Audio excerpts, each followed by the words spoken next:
পাকিস্তানের একজন ডক্টর সাইদ, তিনি নতুন করে ক্যান্সারের উপরে গবেষণা করেছেন এবং এটা পত্রিকায়ও লেখা হয়েছে। তিনি ক্যান্সারের নতুন একটি বিষয়ের উপরে গবেষণা করেছেন এবং এই গবেষণার জন্য তাকে পুরস্কৃত করা হবে।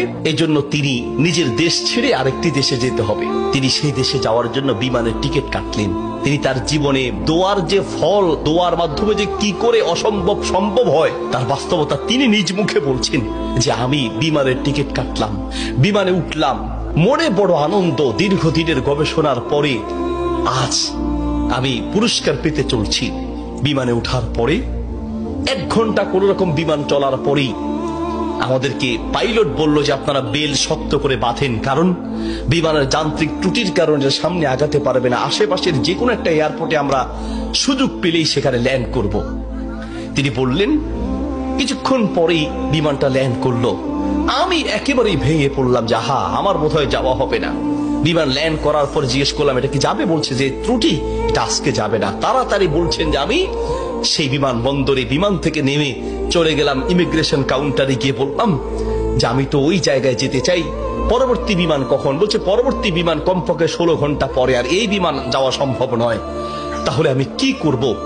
বলছে আপনি একটা কাজ করেন, যতদূর এসেছেন 3 থেকে 4 ঘন্টার মধ্যে আপনি পৌঁছাতে পারবেন যদি দ্রুত একটা প্রাইভেট কার নিতে পারেন। বলছে আমি তাড়াতাড়ি সেখান থেকে বের হয়ে ব্যাগটা হাতে নিয়ে দৌড়াতে দৌড়াতে এয়ারপোর্টের বাহিরে গিয়ে এক প্রাইভেট কার ঠিক করলাম। প্রাইভেট কার ওলাকে বললাম ভাই যত দ্রুত পারেন আগাতে থাকেন, টাকা নিয়ে টেনশন নাই, কারণ পুরস্কার তো বিশাল পুরস্কার, আপনি আগাতে থাকেন। প্রাইভেট কার ড্রাইভার গাড়ি চালাচ্ছে। তিনি বলেন মোটামুটি কিছুক্ষণ যাওয়ার পরে হঠাৎ বিশাল তুফান শুরু হলো। প্রচন্ড তুফান দেখে ড্রাইভার বলছে ভাই সামনে যাওয়া সম্ভব নয়। বলছে চেষ্টা করেন। বলছে দেখছেন কি অবস্থা, রাস্তাঘাট সব গাছ বালা ভেঙে রাস্তায় পড়ে আছে।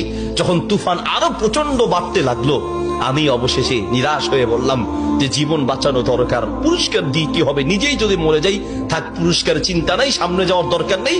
আশেপাশে বাড়ি ঘর দেখলেই কোন একটা বাড়ির সামনে গিয়ে দাঁড়ান, বাড়িতে গিয়ে অন্তত নিজের জীবনটা বাঁচাই। একটা ঘর দেখতে পেলেন, ড্রাইভার সেই ঘরের সামনে গিয়ে দাঁড়ালেন, দরজায় নক করলেন। একজন বুড়ো মহিলা বের হয়ে দরজা খুললেন। বলছে বুড়িমা আমরা মেহমান বিপদে পড়েছি, বাহিরে তুফান চলছে, একটু আশ্রয় চাই, কোনো পুরুষ থাকলে বলেন। বলছে ভিতরে চলে আসেন, কোনো পুরুষ আমার ঘরে নাই, তবে আপনারা বসেন, নিশ্চিন্ত থাকেন, আমি আপনাদের মেহমানদারির ব্যবস্থা করি। বলছে ঘরে পুরুষ নেই তো কোথায় গিয়েছে? বলছে কি বলবো দুঃখের কথা, কিছুদিন আগে আমার ছেলে এবং আমার স্বামী তো আগেই মারা গিয়েছেন, আর কিছুদিন আগে আমার ছেলে এবং ছেলের বৌমা দুইজন একসাথে অ্যাক্সিডেন্ট করে দুনিয়ার থেকে বিদায় হয়েছেন। বাড়িতে শুধু আমি আর আমার নাতিটা আছে। বলছে আপনারা বসেন, একটু মেহমানদারি ব্যবস্থা করি। মেহমানদারি হিসেবে কিছু খাবার দিয়ে ডক্টর সাইদের সামনে দিলেন, আর বুড়িমা তিনি নামাজে দাঁড়ালেন। নামাজ শেষের দিকেই তার নাতি হাউমাউ করে চিৎকার করে কান্না শুরু করলেন। প্রথম থেকে কাঁদছেন অল্প আস্তে আস্তে, পরে প্রচন্ড চিৎকার।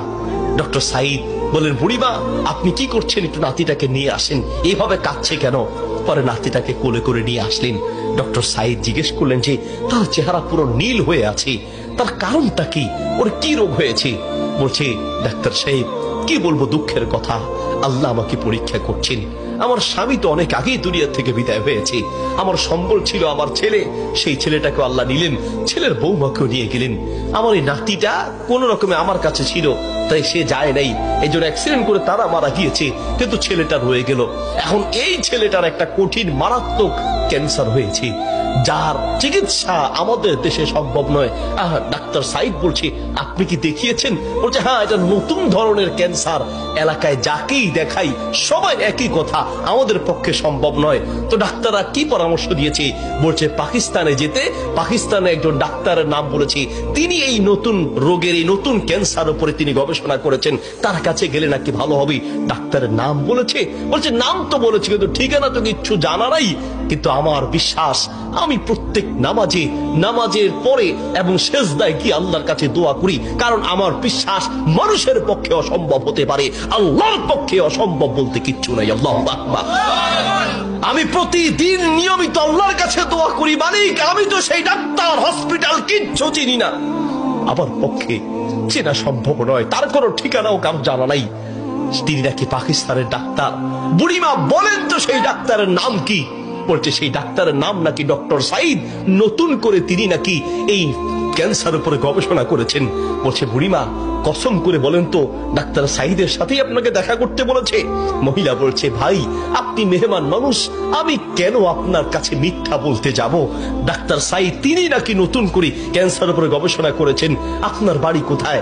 ডাক্তার সাইদ বলল বুড়িমা আমি আপনাকে কসম করতে বলেছি এই জন্য যে আমি বড় অবাক হয়েছি, আল্লাহ যে বান্দার দোয়া কিভাবে কবুল করেন, আল্লাহ যে মানুষের দোয়া কিভাবে কবুল করেন, আমি এখন বুঝতে পেরেছি কেন আমার বিমান নষ্ট হয়েছে, আমি এখন বুঝতে পেরেছি কেন আমি প্রাইভেট কারে উঠেছি, আমি এখন বুঝতে পেরেছি কেন তুফান শুরু হয়েছে, আমি এখন বুঝতে পেরেছি লক্ষ লক্ষ বাড়ি ঘর থাকতে কোথাও না গিয়ে আপনার বাড়িতে কেন এসেছি, আমি এখন বুঝতে পেরেছি আল্লাহ বান্দার দোয়া কিভাবে কবুল করে। বুড়িমা আপনি যে ডাক্তার সাইদের জন্য দোয়া করছেন সেই ডাক্তার সাইদের কাছে পাকিস্তানে যেতে হবে না, টেনে টেনে তাকে আপনার বাড়িতে নিয়ে এসেছেন, আমি ডাক্তার সাইদ আপনার বাড়িতে উপস্থিত আছি। আল্লাহু আকবার। প্রিয় ভাইরা আমার, আসা আন তাকরাহু শাইআন ওয়া হুয়া খায়রুল লাকুম ওয়া আসা আন তুহিব্বু শাইআন ওয়া হুয়া শাররুল লাকুম। আল্লাহ বলে বান্দা শোনো, আমরা অনেক সময় দোয়া করতে গিয়ে আমরা অলসতা পেশ করি, অথবা অচেতন হয়ে যাই, অথবা দোয়া করার ক্ষেত্রে আমাদের ইয়াকিন থাকে না। কারণ হুজুর কত দোয়া করছি, কত বলছি আল্লাহর কাছে, কই না হুজুর আল্লাহ তো শুনে নেই, ঠিক না?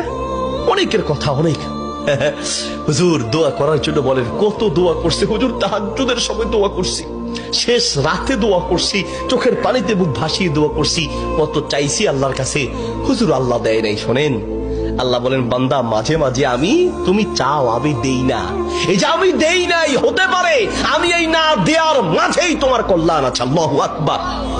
আমরা জানি না, হতে পারে ওই যে আল্লাহ দেয় নাই সেটার মধ্যেই আপনার জন্য কল্যাণ দিয়েছি। এই জন্য দোয়া করবেন, পান বা না পান দোয়া করে যাবেন।